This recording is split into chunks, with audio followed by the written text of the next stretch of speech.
Aujourd'hui, tu nous parles d'hypertension. Oui, c'est ça. On avait comme pas vraiment parlé, mais février, normalement, on appelle ça le mois du cœur. Oui. C'est quand même un petit accent plus sur les maladies cardiovasculaires. Puis, entre autres, je me suis dit, on pourrait parler de la pression, l'hypertension, puis comment qu'on peut vraiment améliorer plusieurs choses pour vraiment s'aider, là. Ça fait c'est sûr que quand on parle d'hypertension, on parle de quelqu'un qui a des problèmes avec sa pression, donc une pression trop basse. On s'entend, la majorité des gens, le problème, c'est une pression trop élevée. Puis une des choses qui est directement reliée à ça, c'est notre consommation de sel. Mm-hmm. Il y a beaucoup de gens qui vont souvent dire « Ah, ben moi, je sale pas, c'est pas ça mon problème ». C'est vrai que la majorité des gens ne salent pas, donc n'utilisent pas la salière. Mais c'est vraiment pas ça le coupable. C'est ça. C'est vraiment tout ce qu'on fait au groupe et les autres choix qu'on va faire. Un des choix les plus dangereux, je dirais, côté sel, c'est si moindrement qu'on sort pour manger au restaurant ou qu'on se prend du take-out. C'est pour ça que c'est bon. Tu sais, quand on sort, oui. Ben oui, puis c'est difficile de s'en départir si on va, même si on fait des choix plus santé au restaurant, le sel est la plupart du temps très élevé dans qu'est-ce qu'on va choisir. Fait que si on est quelqu'un qui mange au restaurant souvent, c'est peut-être quelque chose qu'on réalise pas qui fait vraiment augmenter notre pression. Fait que une des choses à vérifier. Évidemment, la majorité des gens n'utilisent pas beaucoup la salière, mais c'est sûr que si vous l'utilisez, c'est à couper. Évidemment, si vous avez des problèmes de pression. C'est ça, puis souvent, là, les gens qui utilisent la salière vont même pas goûter la nourriture, je me suis aperçue de ça, avant d'ajouter du sel. C'est juste comme une habitude, je sais pas, Oui, exactement, c'est une habitude. Tu sais, si vous aimez un peu de sel, évidemment, c'est de l'utiliser avant en cuisinant un peu au lieu de directement dans votre assiette. C'est un petit peu plus réparti, mais bon, idéalement, on essaie d'utiliser d'autres choses comme des herbes, des épices pour mettre plus de goût. Je sais qu'il y en a beaucoup de gens qui aiment le poivre. Aucun problème de ce côté-là. Autant vous voulez pour mettre du goût, il n'y a pas de problème. Une autre chose aussi, c'est les aliments qu'on va acheter des fois préparés ou déjà un peu préparés, évidemment, qui vont contenir beaucoup de sel. La chose qui nous aide, c'est que sur toutes les étiquettes alimentaires, le sodium, qui est le sel, doit être indiqué. Normalement, n'importe quoi en haut de 15 de sel, c'est considéré comme élevé, donc à éviter. OK. On essaie de trouver quelque chose qui est en bas du 15 puis même encore à 15 c'est quand même assez élevé. Idéalement, on essaie de se trouver quelque chose qui est plus aux alentours du 5 OK. quand on regarde une étiquette alimentaire.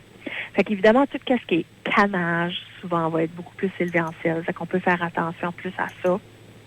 Puis des aliments préparés, tu sais, des petites choses qui est comme en sachet. Préemballés, là, ouais. Ouais, c'est ça. Là, automatiquement, on va chercher beaucoup de sel. Fait qu'il faut faire vraiment attention à notre consommation. Puis des fois, là, c'est écrit, tu sais, moins de sel ou des choses comme ça, mais ça peut être trompeur, ça aussi, là. C'est ça, exactement. Ouais. L'idéal, c'est vraiment de garder l'étiquette puis voir le pourcentage que vous allez avoir. On dit que dans une journée, on essaie d'avoir moins de 2300 milligrammes de sel par jour. Fait que si vous gardez vos étiquettes, c'est aussi écrit en milligrammes, ça peut vous donner un idée. Mais 2300 milligrammes, c'est à peu près une cuillerée à thé. Donc, on ne devrait pas avoir plus qu'une cuillerée à thé de sel dans peu importe qu'est-ce qu'on mange dans notre journée. Là. Fait que ça monte quand même à Oui, ça monte vite. Oui, exactement. Une des choses que je voulais mentionner aujourd'hui, que je me disais pas beaucoup de gens sagent, mais il y a deux choses qui aident beaucoup pour la pression dans les aliments. C'est les aliments riches en fibres. Donc, le fibre aide énormément à contrôler votre pression et à régulariser le niveau de sel qu'il y a dans vos vaisseaux sanguins, par exemple. Fait que plus vous mangez de fibres, le mieux que c'est pour vous. Évidemment, on va chercher les fibres dans les fruits, les légumes, les choses qui ont des grains entiers dedans, du riz brun, etc., des choses comme ça. Oui. Fait que le plus de fibres que vous mangez, mieux que c'est. Puis, on sait que la majorité des Canadiens ne mangent pas assez de fibres. Ça fait aller en chercher. Puis, l'autre chose qui pourrait surprendre les gens, c'est que c'est des aliments riches en potassium. Ça aide beaucoup à diminuer notre pression. Le potassium, qu'est-ce qu'il va faire? C'est qu'il va aider à balancer le sodium qui est dans nos vaisseaux sanguins. Fait que c'est vraiment une bonne chose. Les seuls gens qui devraient vraiment faire attention au potassium, c'est des gens qui ont des problèmes de reins, surtout. OK. C'est certains médicaments. Fait que des fois, si vous n'êtes pas certain, c'est mieux de demander à votre pharmacien. Mais entre autres, les aliments riches en potassium, on connaît la banane, je pense que là, elle est assez facile. Mais les oranges, les avocats, melons d'eau, Dans les légumes, les épinards, super bon, les patates douces, les tomates.